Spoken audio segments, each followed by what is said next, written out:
Salut tout le monde, bienvenue dans ma deuxième vidéo. Donc dans cette vidéo, je vais reprendre la suite de ma première. Donc je vais parler de ce qui s'est passé dès la naissance de Harry jusqu'à la fin de la première année d'études d'Harry à Poudlard. Donc en gros, ça résumera le premier tome.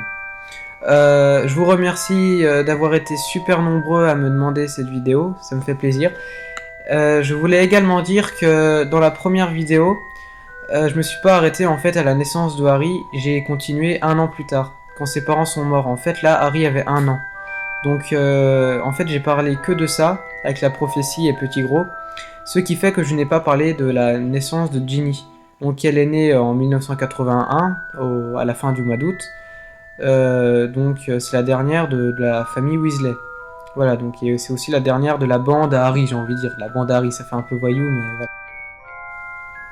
En septembre de la même année, donc en septembre 81, Severus Rogue est nommé professeur de potions à Poudlard. Je sais que vous en avez peut-être pas grand chose à faire, mais comme moi, mon personnage préféré c'est Severus Rogue, et bah du coup je le précise dans cette vidéo. Voilà. Donc tant qu'à faire, tant qu'on est dans cette année de ouf, avec la mort de James et Lily, donc le 31 octobre, donc le mois prochain, après que le célèbre Severus Rogue soit nommé professeur de potions à Poudlard. Donc oui, donc James et Lily sont morts donc le mois prochain. En novembre, Petit Gros donc qui tue les 12 Moldus, comme on le voit dans le troisième film. Oh là là, et le troisième livre, pour pas faire de distinction entre les livres et les films, même si les livres sont 100 fois mieux que les films, mais bref, je sors complètement du sujet. Donc Petit Gros tue 12 Moldus et se fait passer pour mort. Donc Sirius est accusé et envoyé à Azkaban à sa place. Et au même moment, à la seconde même où Petit Gros tue ses 12 Moldus, enfin peut-être pas à la seconde, j'exagère, Hagrid emmène Harry chez les Dursley. Voilà. Ça, c'est pour tout ce qui était année mort de James et Lily. C'est passé plein de choses. 8 ans plus tard, Fred et George entrent en première année à Poudlard. Donc c'était, si je me trompe pas, 81 plus 8, ça fait 89. J'ai mis quand même 5 secondes pour répondre à cette question. Oui, donc en 89, Fred et George entrent en première année à Poudlard. Dans les mêmes années, Cornelius Fudge est nommé ministre de la magie. Donc c'est maintenant que notre histoire commence après ces petits événements pour se remettre en tête.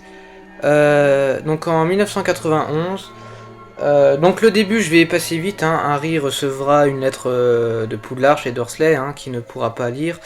Suite à l'ignorance de ces gros vieux boucs, et c'est Hagrid en personne qui se renda sur place et dévoile la vérité de la mort de ses parents à Harry.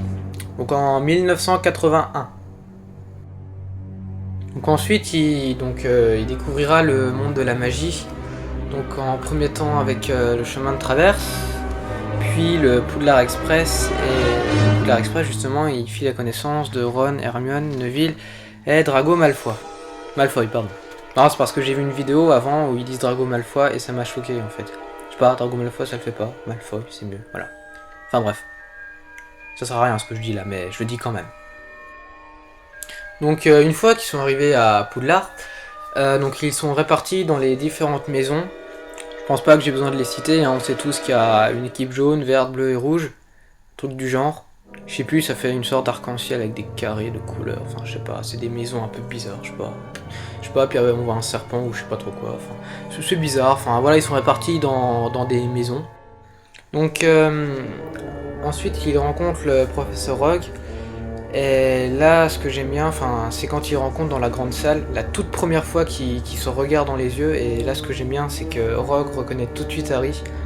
Et ça, je trouve ça trop beau parce que dans le dernier, on nous explique ce que Rogue ressent pour Harry, enfin, toute l'histoire qui existe entre Rogue et Harry.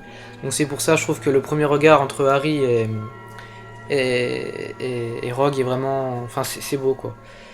Et un peu plus tard, donc il y aura le cambriolage du coffre 713 où était cachée la pierre philosophale. Harry l'ignore toujours, hein, et ce coffre est vidé par Hagrid pour la remettre à Dumbledore. Donc ensuite, Harry deviendra attrapeur dans l'équipe de Gryffondor comme son père à l'époque. Donc le plus jeune joueur, hein, comme on le voit dans le film, il découvre ensuite que son père était attrapeur.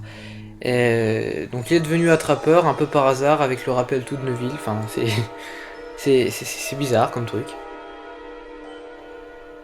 Donc en revenant d'une bataille contre Drago, donc par la suite, hein, Harry, Ron et Hermione fuient de Rusard et tombent par hasard sur un chien à 3 têtes. Donc en plus c'était la nuit il me semble. Hein. Donc ce chien à 3 têtes qui tombe par hasard en fait garde de la pierre philosophale. Mais Harry ne le sait toujours pas. Donc un troll est ensuite lâché dans le château. J'ai dit un troll. J'ai pas dit un troll comme dans la chanson, là je vais pas chanter, enfin si je vais chanter trollolo, non d'accord.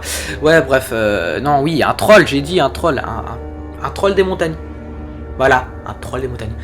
Donc revenons au sérieux, donc un troll est lâché dans le château, et du coup il suspecte Rogue de cet acte pour faire diversion pour passer devant le chien à 3 têtes.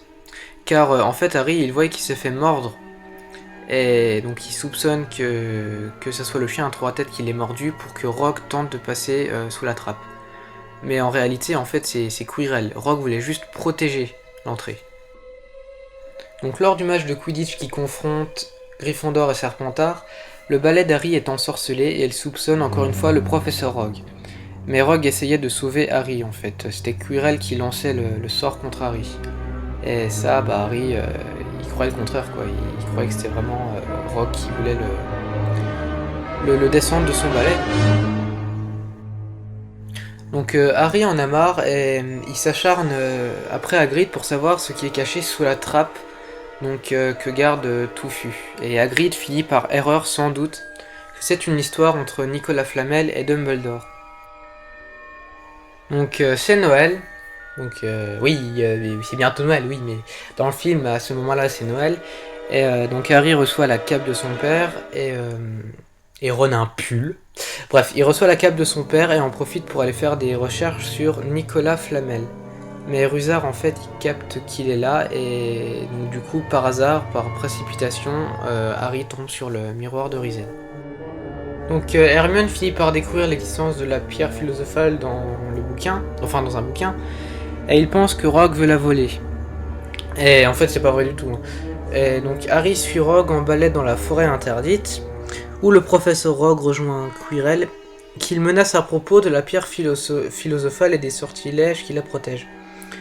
Harry et ses amis supposent que Rogue lui réclame les formules pour les neutraliser. Alors qu'en vrai, c'est le contraire. Hein. Depuis le début, Harry se trompe. Donc Hagrid raconte ensuite les 7 épreuves donc, qui mènent à la pierre philosophale. Après acharnement de Harry, je pense. C'est pas précisé, mais je pense qu'il a dû s'acharner après Hagrid pour savoir ça. Après, il y a l'histoire longue du dragon Norbert, mais ça n'aura pas d'incidence sur l'histoire. Ce qu'il faut retenir de Norbert, c'est que à cause de lui, Harry, Ron et Hermione, ainsi que Drago, se sont fait coller par le professeur McGonagall. Donc pour être sorti le soir-là chez Hagrid. Et lors de la colle, Harry trouve la licorne morte que Harry lui avait demandé de chercher, et une silhouette encapuchonnée buvait son sang. Donc en fait c'est Voldemort. Juste après, il rencontre Firance, un centaure, qui affirme que cette créature était Voldemort. Harry pense donc que Voldemort a confié à Rogue d'aller lui chercher la pierre. Mais en réalité, c'est Quirrell. Hein, encore une fois, c'est inversé, il se trompe. Donc ensuite, Dumbledore part en voyage, et donc Harry se sent prêt. Oui, parce qu'en fait, Dumbledore part en voyage, donc ça y est, c'est la fête, on fait ce qu'on veut, c'est disco et tout, vas-y, balance la musique, ah, ouais, non, d'accord, ok.